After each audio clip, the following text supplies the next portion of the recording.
Hey everyone, and welcome back. I was supposed to do a community post yesterday about the results, and I learned I'm not allowed to do a community post on YouTube. I think you have to have a certain amount of like people following you or something. So that's a reason to follow me, so I can do community posts. And I was supposed to do a video, but it wasn't I wasn't really feeling that well yesterday, and also now that one more day passed, we actually have a bit more information, so I think we'll have a much better episode after this one. We'll see how it goes, but most likely I will not do another episode or show for a while, and I'll let you know why. So let's first talk about the results. They are interesting, to say the least. Um, Before we actually go analyzing the results, let's talk a little bit about the exit polls because they have been really off. So if we compare the exit polls, so progressives were supposed to get 23.5. That's why I was really happy last time, and they ended up getting 18, and that's off by 5 to 6%. That's not a statistical error. That's an error uh, in the way they do this. In a statistical error, it might be like 1%. 5% there was something there that they really screwed up. Um, Someone said it might be that people are not comfortable saying they vote for certain parties and would rather say they vote for parties they are more closely or are more accepted, but incompetence or people lied, that is a question. But exit polls have always been pretty off. Um, if we compare it, for example, to the, I don't know why exit polls are different, because if we compare it to the uh, agencies, how they did it, it's a bit closer. It's actually pretty close, and you can see also the trajectory.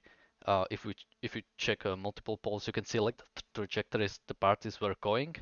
But again, there is a uh, direction social democracy. They also have a much bigger. So either people lied about basically voting for progressives while they voted for direction social democracy, or there has been a mistake, some kind of mistake in the way they do it.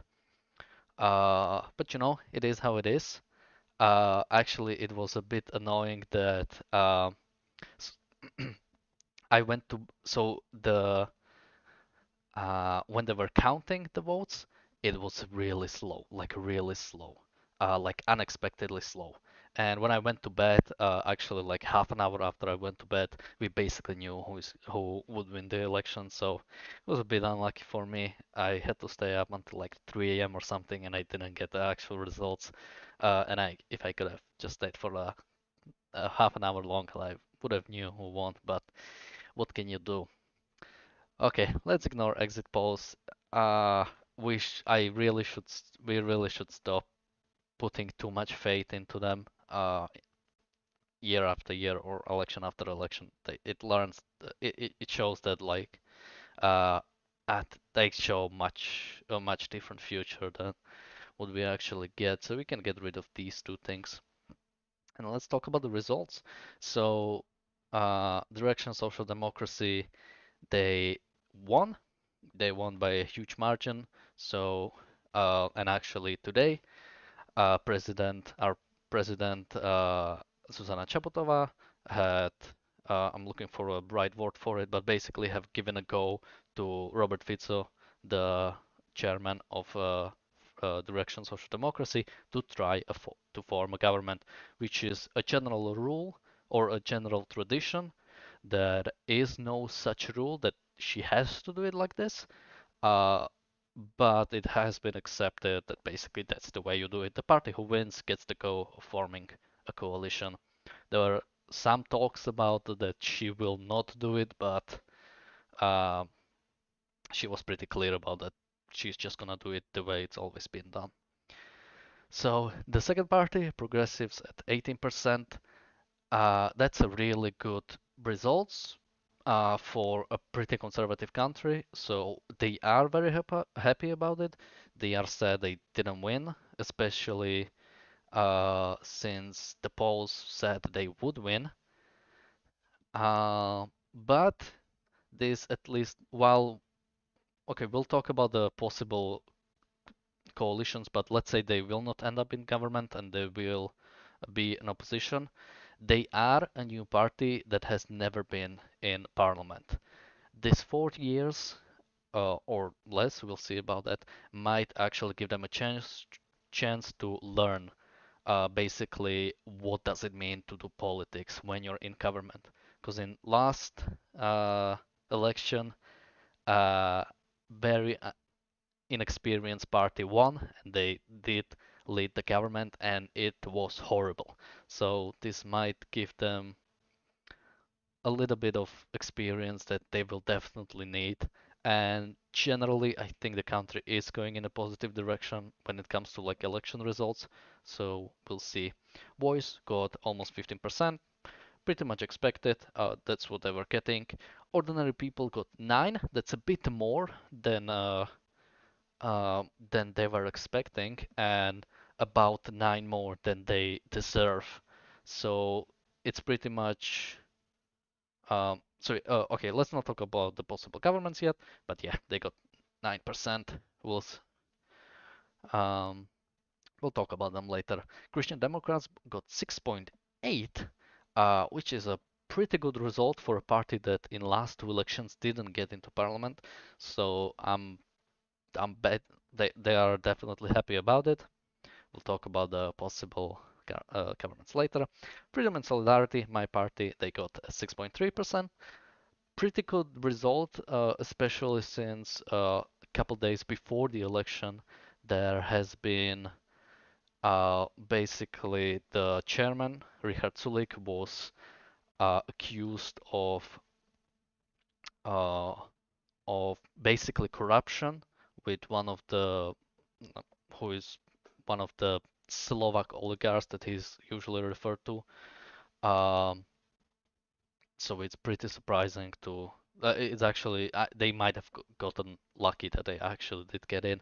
6.3. It's a decent, which also means this is I think the fifth time they got into parliament.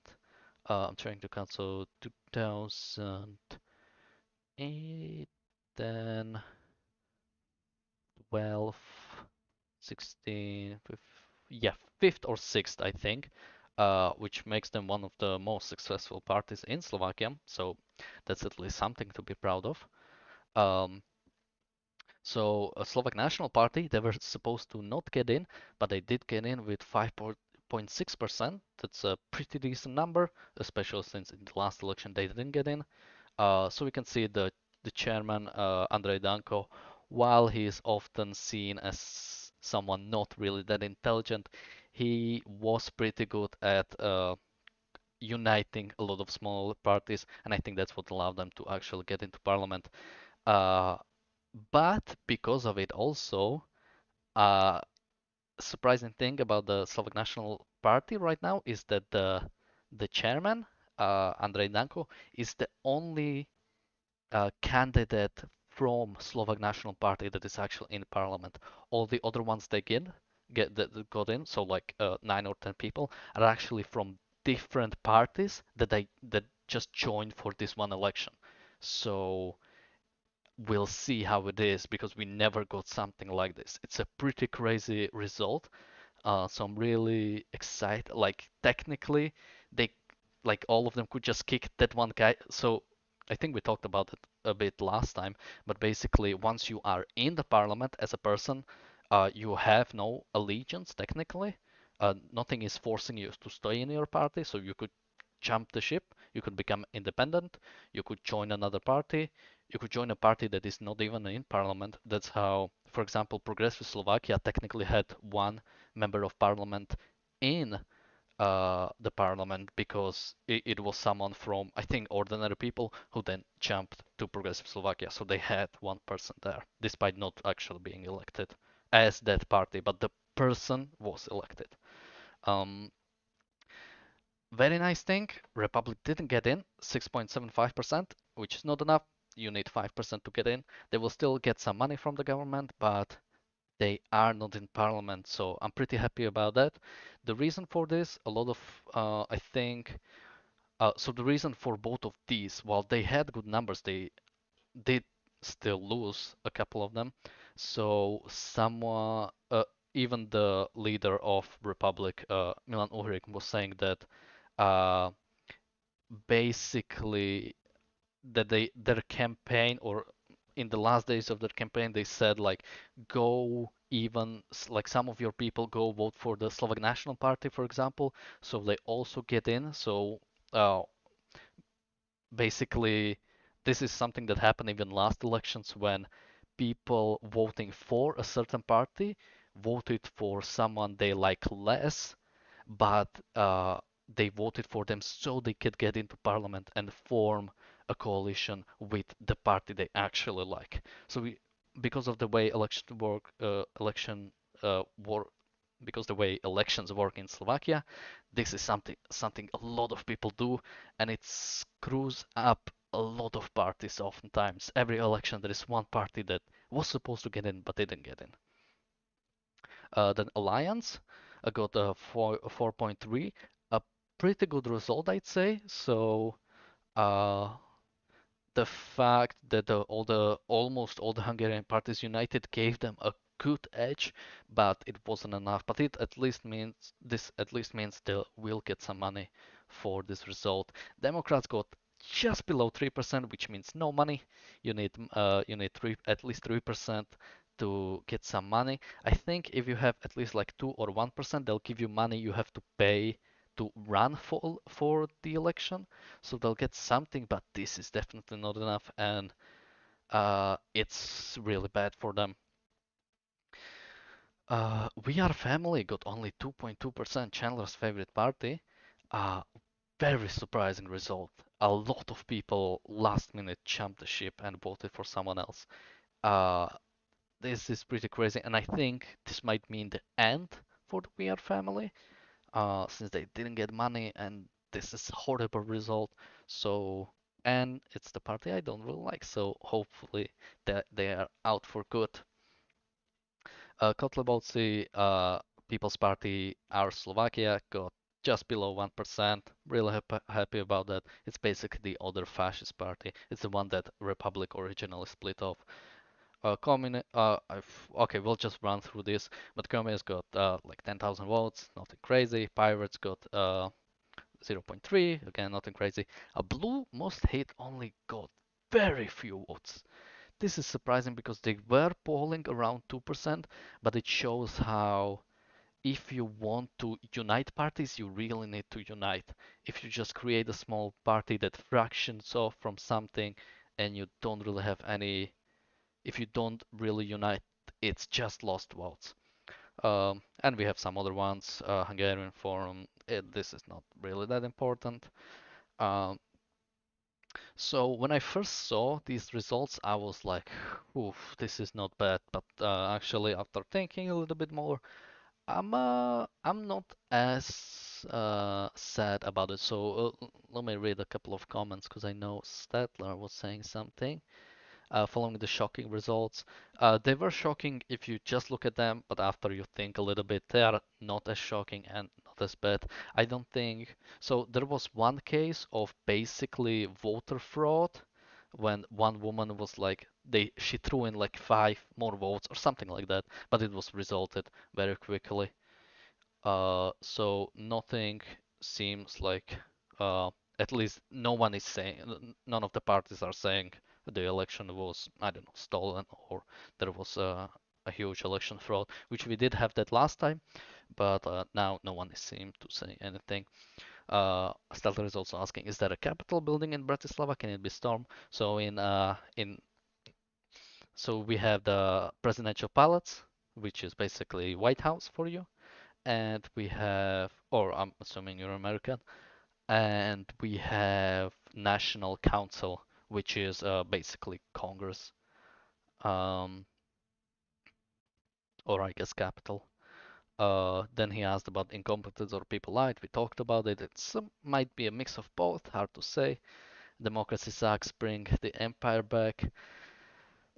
Yeah, she looks thrilled. He was talking about the president, Zuzana Chaputova. Uh, well, there were a couple of photos when they were both laughing, so I think it was specifically picked this one. So it's not like how come they get money and you just get back yeah. I should get money. I mean, I did got a little of money back. Well, like half the money back basically. Because if someone doesn't know, I was betting on progressives because it was looking like they're gonna win. So I bet like an insured bet. I got half of my money back, so I'm not sad or anything. And it wasn't that much money. It was basically pocket change anyway. Um, when a party gets in, what determines how many seats they get? What is the money the parties get from the uh, so when a party gets in, what determines how many seats? So basically, so all of these parties are in, they have certain percentages, and everyone below 5 or below 7, if it was a coalition party, they are basically ignored. So it's all the votes are basically it's recalculated proportionally by the amount of votes they get. So they got 23% votes, but they might get like 30% seats or something like that. But the Slovak National Party they got 6%, but they might get like 8% of seats or something like that. So all of these votes discarded, and proportionally it's so the more votes you have, or the higher percentage you have, the more technically seats you'll get than you were supposed to. Like they don't get 23% of the seats, but they'll get like 26% of the seats.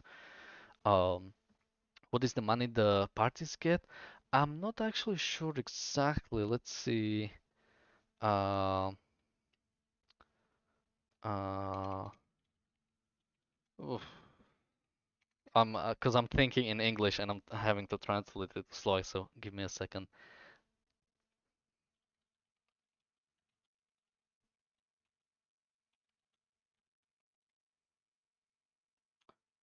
Uh, let's see. I'm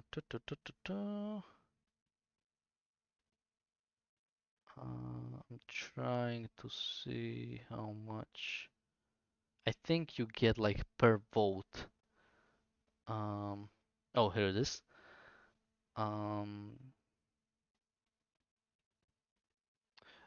so for every vote, they'll get uh, basically the amount of money based on so they 1% of the medium wage. So medium wage was or what's the similar to median but average wage. So average wage was 1300.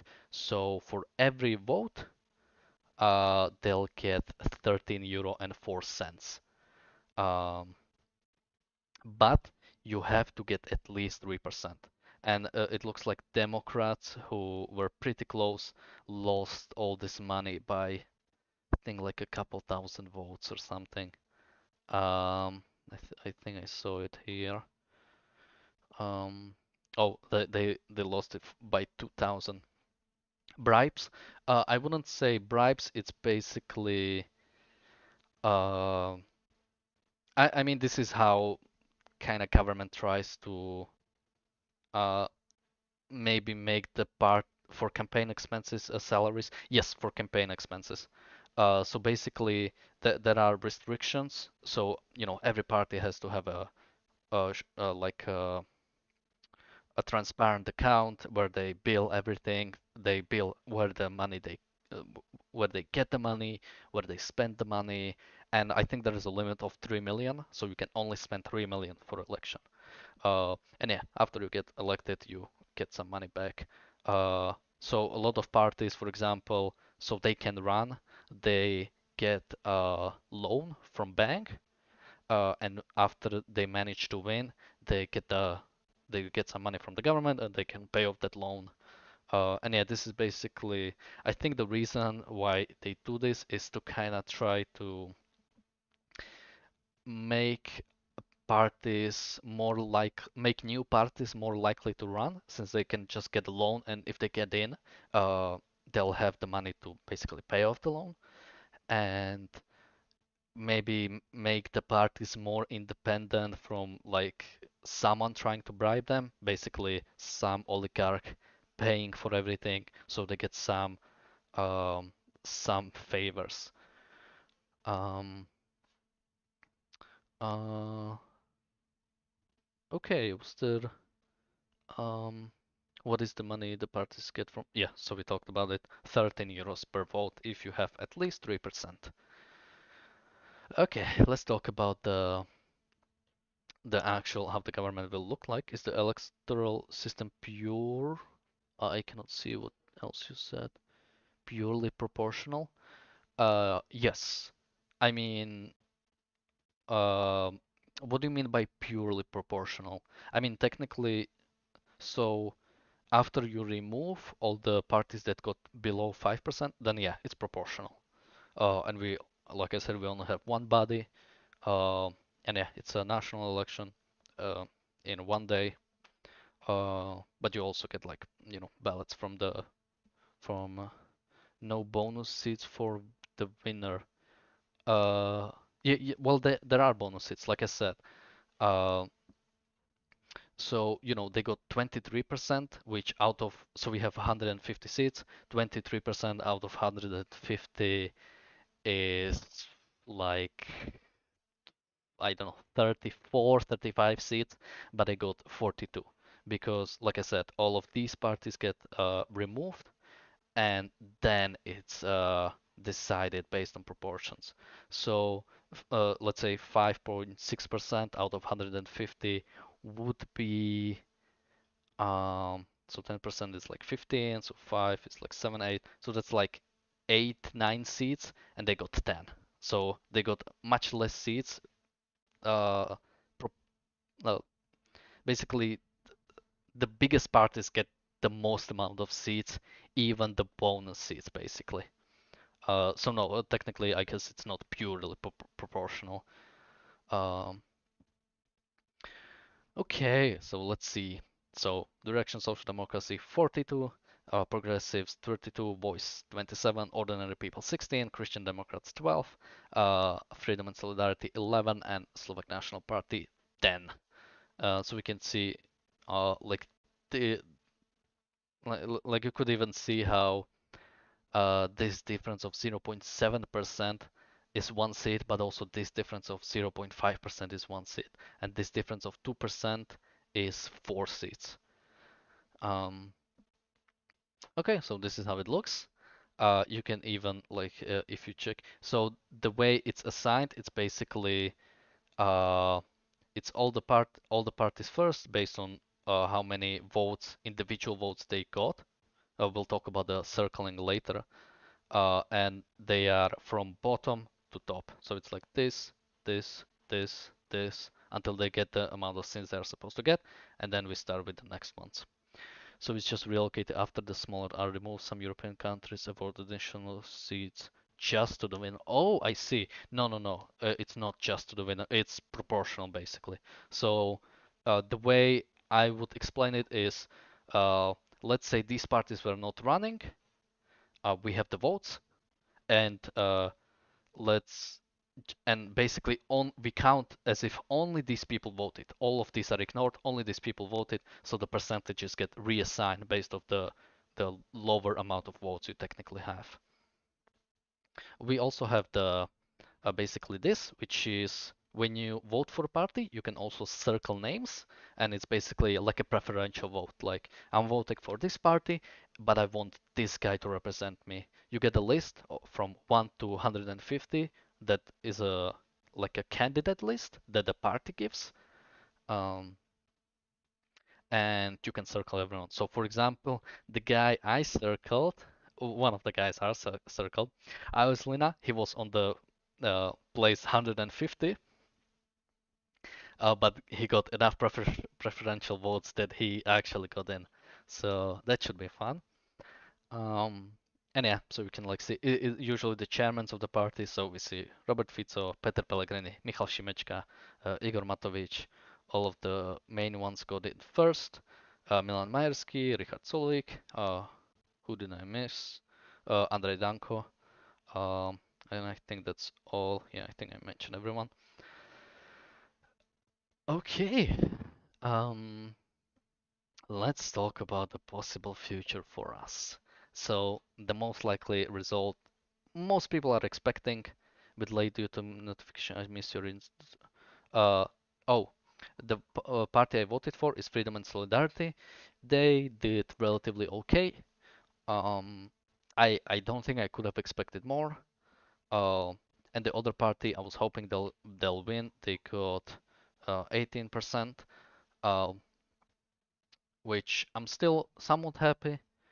Uh, but I would have wished they won. But it is how it is. Let's talk about it. So this is the most likely. It's so it would be social democratic slash kind of nationalist uh, government. I wouldn't be very happy about it. It is expected. Um, let's talk about it. Why it might not happen. Again, most likely. We talked about it. Susanna. Uh, let's see if I can quickly pull it up. Oh, I need this. Why is it in Hungarian? Uh, I'm hoping I'll get pictures.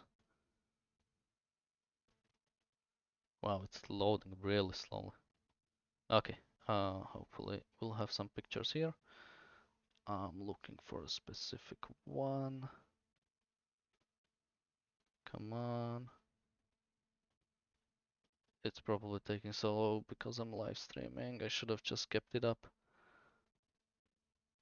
So this is Robert Fico. He won the election. Oh, here it is. Our president, Zuzana Čaputová, so she gave Robert Fico the first go to try to form a government. Now he has 14 days to do it. So he has to uh, basically call everyone and see if he can form a government with them. So this is the most likely. It's relatively stable since it's only three parties, but here are problems with it. So Social National Party, as we talked about them, they might prove to be very unstable.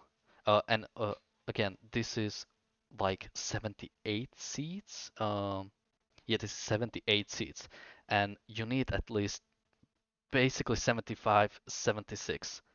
She doesn't look happier from the other angle. I think there's one where they're laughing. She looks a bit happier here. Um,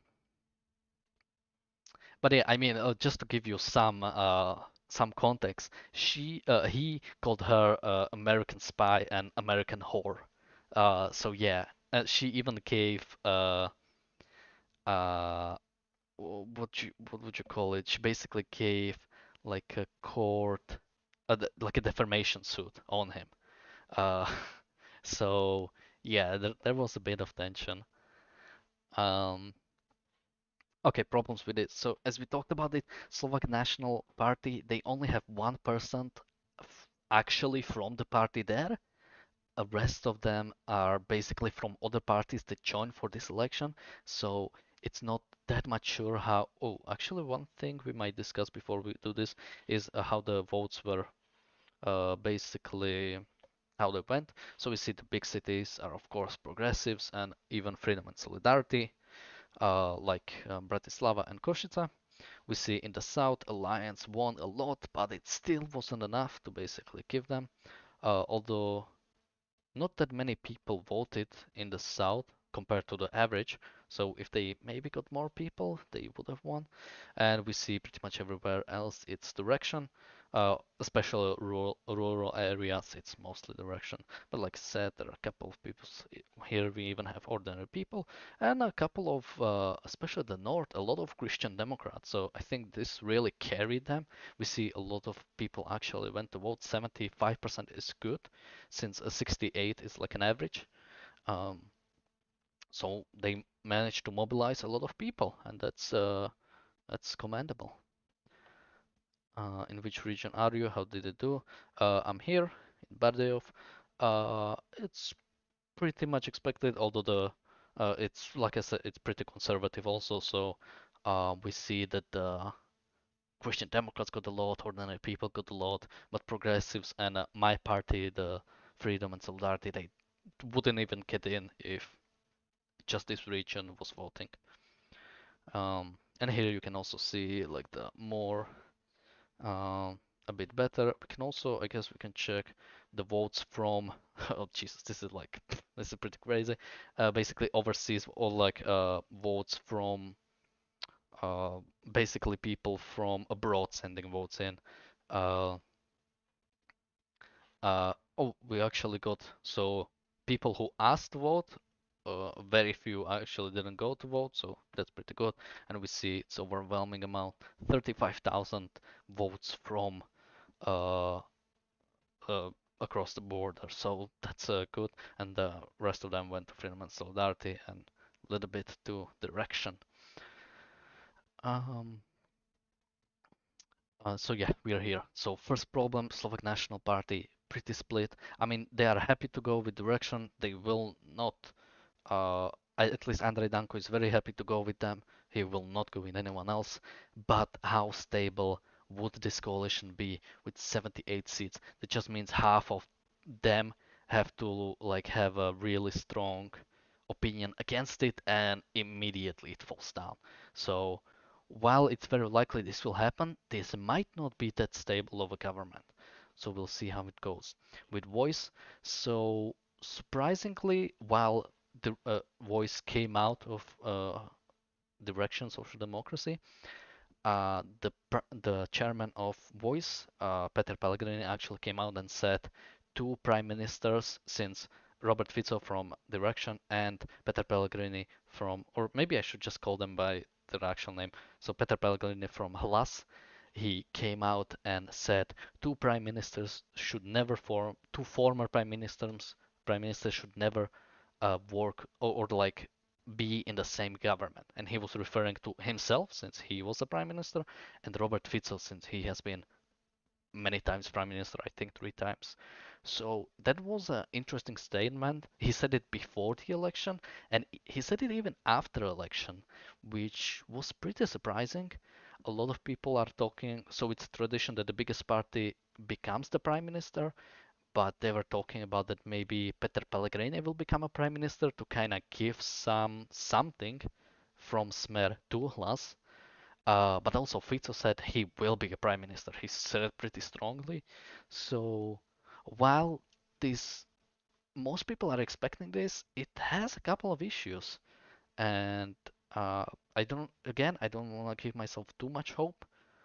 Uh, but I don't know if this is stable enough to go for 4 years.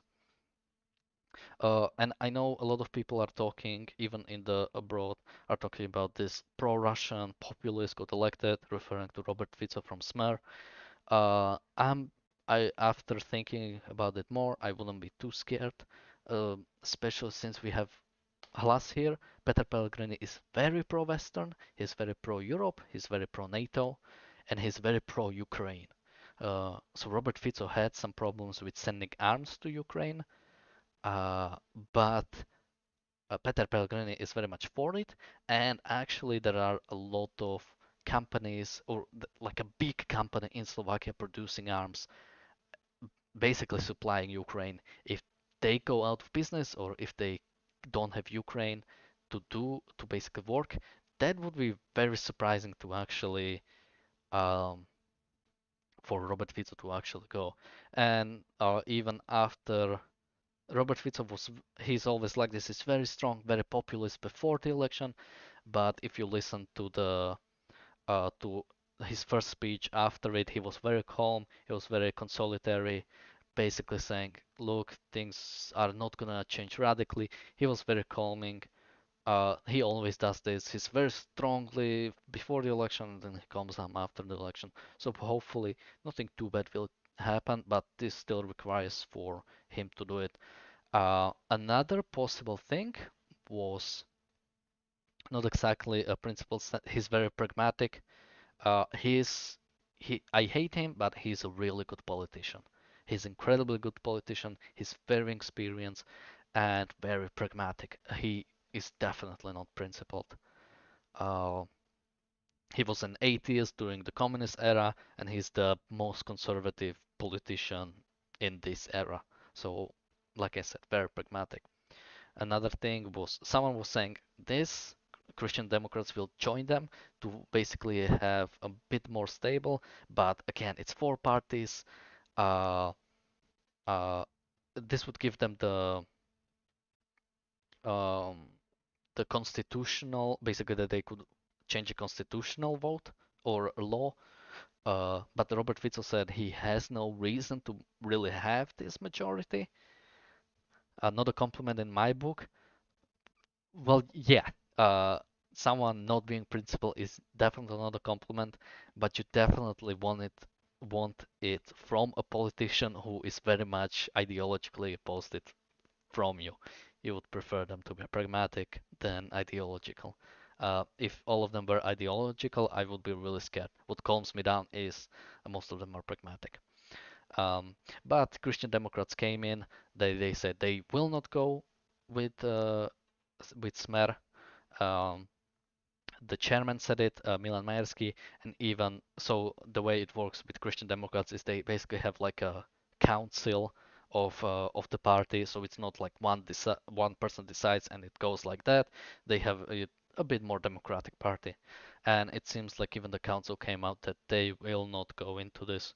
Some people were talking about even this, which again, it's a bit more stable. You have a bit more votes, but it would mean that Christian Democrats will have to go in, which I guess we'll see. And we talk about white loss. So let's say, so here's 2 weeks for this. So that's why I'm expecting, if we do a next video, is Robert Fico pro-Russian because you're neighbors or ideological reasons? I think he's just populist. He was always kind of like pro-Russian, but as soon as he gets elected, he is he also like anti-European, like European Union. But as soon as he gets elected, like no one is like really serious about like being pro-Russian. It makes no sense, as European Union donates a lot of money to Slovakia to basically be against it, and they know it. Um, so they like say stuff. Even you have someone in Smer like Luboš Blaha, who is very like communist, very like strong for Russia, but like again, they are pretty pragmatic. Uh, like I said, very corrupted and very pragmatic. So there is very little ideology in that party. Luckily enough for us, maybe. So here's 2 weeks for it. So unless, oh, what about Slovakia as a whole? Pro-Russia, like large part of Germany. Um, there are people who are. That's why they say stuff like that, like they are pro-Russian, because they are being populist, and to be a populist, you are doing something that's popular. So people are pro-Russian, a lot of them, especially here in the East. Even some of them are anti-NATO, but not that big of a percentage. Uh, but a lot of them are pro-Western, and I think the pro-Western stance is still bigger than the pro-Russian. You have to imagine the great success of Smer came out at the cost of smaller parties like Republican Slovak National Party. Uh, it is very much said that they took away votes from them, which is a very big thing that Smer does. It sucks out the life of a lot of smaller parties that are close to them. So as I said, unless something big changes from now on, I will probably not do another live stream. We will have the next live stream once we know what the government, or well, we'll probably have one if either in 2 weeks, which would be pretty happy, which because it means Robert Fico was not able to form a government, or we'll have a live stream sooner, which would be sad because it means he was able to form it. But he has 2 weeks. If it doesn't do it, then the second try goes to progressives. They will have a go at forming a government. So let's see how that would look. Uh, Even if you had this is not enough. So pretty much voice has to be in. What would it take? They might have to give up prime minister seat. Um, and they are not that ideologically close. There are some things they are close about and some not. So we'll have to see. Then maybe ordinary people, but they said they will never go with voice. And if we believe them, I no, I think we can pretty much believe them. Ordinary people already said they are in opposition. Uh, so unless something crazy changes, it's probably gonna be like this. Um, Freedom and Solidarity, it's pretty likely they will join in. They are very close to progressives. They are not really that close to Voice. Uh, but I think that how much they like progressives would, and the fact that they pretty much have to join. And so it this is the only choice. Slovak National Party will never join. Ordinary people are likely to never join either. Who is in charge until the next government is formed? Basically, it would be a previous government, but also nothing crazy would be done at the moment. And currently, it's a technocratic government that was chosen by president because this was an early election. So the government is basically uh, just a couple of experts running a day-to-day things, but they don't really have a right to, or like they cannot really do anything. Is parliament all new people now? So we can check. So direction social democracy. Oh, maybe we can actually. Uh,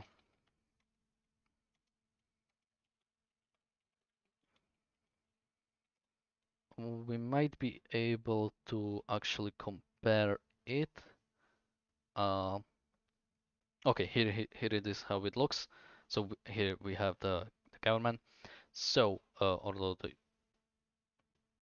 okay, it's so Smer, Social Democracy, they got 4 more seats. It's pretty good for them.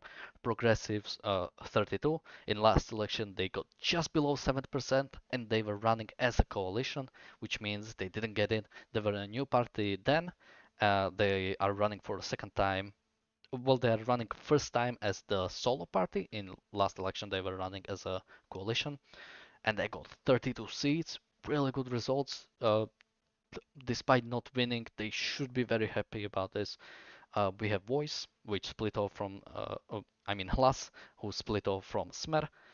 So they are a new party. They got 27 seats, uh, which is pretty decent for them. We have Ordinary People who lost 49 seats, which is crazy since in last elections they got 25%, and now they got only 9. Um, Christian and they are also they're a pretty old party for I think more than a decade now. Christian Democrats, probably the oldest party here. They were basically here at the founding. They didn't get in last 2 elections. They finally got in with 12 seats. This might mean they actually have a future because if they lost this election, they would probably just be gone forever. So we'll see. Freedom and Solidarity lost 2 seats. Bit bad, but I think they should still be pretty happy. 2000 years old.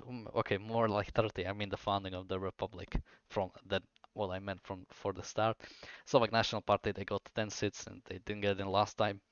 And we can also discuss that We Are Family they lost 17 seats. So huge deal. And People's Party our Slovakia they also lost 17 seats, which I'm happy about. Um, so yeah, we discussed that. So let's discuss the problems with this. Um, Both the progressives and Freedom and Solidarity were running on. One of the things they were running on is legalizing marijuana or decriminalizing marijuana, I should say, and life partnerships, basically being letting gay people marry. Christian Democrats are very opposed to it.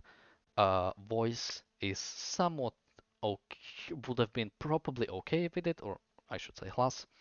And I think Christian Democrats even came out and they said they would go into government like this if there was a green card on these socio-cultural issues. What does a green card mean? It basically means everyone is doing whatever they want, voting however they want. So as a coalition, there's usually a coalition agreement. Basically, these are the points we are going to vote for, and we are voting as a block. So even if it's something you don't really support, you still vote for it because it's a coalition agreement. Green card means uh, anyone can bring it up. So like the life partnerships, someone can bring it up, uh, but the coalition is not expected to vote for it. Um, um, I don't know if progressives would be okay with it. They don't really have a choice if they want to form a government, but they came out and said they were stepping out from this issue for too long. And I think even I heard mm, like from a friend of friend that someone is considering like moving away from the country because they're LGBT, and it means 4 more years of nothing being done for them. Um, so I think if Fico is not able to form a government, I think this is pretty likely. Um, it would be better, but for me, not that much good stuff would be done since freedom and solidarity. So let's talk about some of the things we might get. So this would mean a pretty good reform for healthcare. Progressives, Christian Democrats, and Freedom and Solidarity all have a pretty good program for um, for healthcare, and Voice has also decent. So we should be able to get like a pretty decent reform for healthcare from this. Fiscally, again, Christian Democrats and Freedom and Solidarity had a pretty good fiscal politics, but progressives and Voice not as much. So I'm not, and they are the bigger bloc, so I'm not sure. We might still be in problem either way. Would this one be stable? That's also a question. We have 20, how much? We have 82 seats, which is a pretty good majority. Um, the problem is it's four parties, which is not as stable. And again, it's basically social democrats with progressives, with Christian Democrats, with basically liberals. It's again, if they can have a good agreement, they might be able to, but there might be ideological issues, which was a bit of a problem in last time. So hard to say. Um, what would it be better? So basically, if we get here, all the parties pretty much have to think, do we want this or do we want to give it another go for another election? I don't think Hlas can afford another election. I think they'll lose on it. I think Freedom and Solidarity cannot afford another election. Maybe. Um, so I don't give that much. We'll have to see. But this is how it looks like now. Someone is asking if there's time, can you explain form of government in the US? So yes, as I said, let's go back to this. Basically, after you get, after the election results are in, what do you mean afford money-wise? I mean, so another election in a couple of months. Usually, the more elections you have, the more radical the voters usually get. So the more moderate party can't really afford to have another election because the extremes are going in because people are uncontent with basically even this we have an early election. Having another election would push a lot of people over the edge and you might get some like crazy results because of it. So that's what I mean. They cannot really afford to have another election. So it's in everyone's interest to basically try to form compromise as much as it takes to try to form a government. But it means also a lot of people are holding the cards right now. Especially Hlas has the biggest. Uh, they they they basically decide if Smer forms a government, or if progressives form a government, or if we are going for another election. So they have a pretty strong card, um, as well as the Christian Democrats also have, since they technically can join in here. While there's someone like Freedom and Solidarity, they can't really. Um, if there is time, can you explain form of government? So yeah, as I was saying, after there is an election, the the party that wins the election is usually tasked with forming a government. What does forming government means? It basically you have to get enough parties in to get the vote of confidence, which is I'm not sure if 55 or 55 plus one, but basically you need like I said 55 or 56, I'm not really sure, votes to basically agree that the government will get formed. So that's why you need, that's what this line means, that this is how many seats or people you need. And once you get, you usually, with all the parties, you usually have some sort of a coalition agreement. Basically, these are the points we're going to pursue. You might have some green cards, which basically means um, while we will not pursue this, people are free to basically put this in and try to vote for it. There are even some red cards, which, well, these are just slangs. Red cards means basically don't do this or we will leave. And basically, the reason why I was talking about the unstable thing is if anyone dislikes it, you need only 4 people to break off, and now you don't have a government. And that's what happened last time.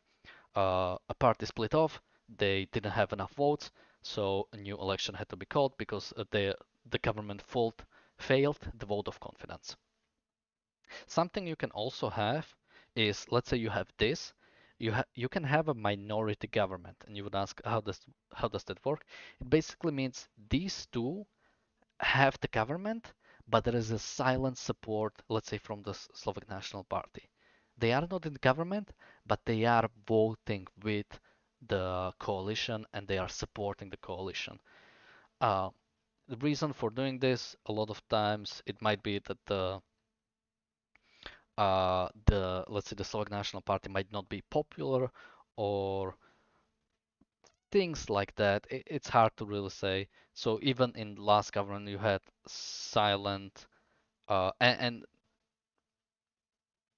like a silent support from some of the opposition parties. Uh, I don't think we ever had that. It's not very likely, since again, you're pretty much relying that they will always go with you, and it's usually better to get them in, get the support. So I'm hoping for this, but it would mean I'm not sure if anything would happen for the LGBT people, which might not either way, which is pretty sad for them. Uh, it's really sad that they still they cannot even like have like a legal agreement really that they are together. Um, but yeah, I guess we'll see. Okay, so that's pretty much everything for me from me. We went for an hour. I was only hoping for I was thinking it's gonna be like half an hour, but yeah, we got a good hour in. Let me maybe stop. If anyone has any questions about all of this, please let me know now. Um, Otherwise I'll probably finish up here.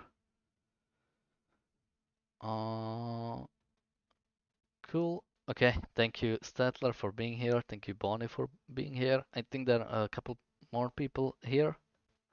Uh, like I said, Bonnie is asking if we'll keep doing this, or if I'll keep doing this. I'd say at least one live stream for uh, one more live stream. Uh, what am I talking about? Yeah, one more live stream if Robert Fico will form a government, or if 2 weeks pass and he doesn't form a government, we'll do another update. Uh, Okay. This was an interesting ad. I'm just here, just watching and listening. Thank you, Kathleen. Uh, but okay, let's wrap it up here. Thank you everyone for watching. This has been fun. I'm happy I actually gave it a day. I was supposed to do it yesterday, but this actually gave me a bit more insight, a bit more information, and I became a bit more optimistical. So I know even if it's not the end of the world, uh, even if the government forms that I dislike, it shouldn't be too bad. Um, so generally, while this election could have been much better, it could have been incredibly worse. I think this result isn't as bad and the world isn't ending. So thank you everyone for watching and I'll see you next time. Bye bye.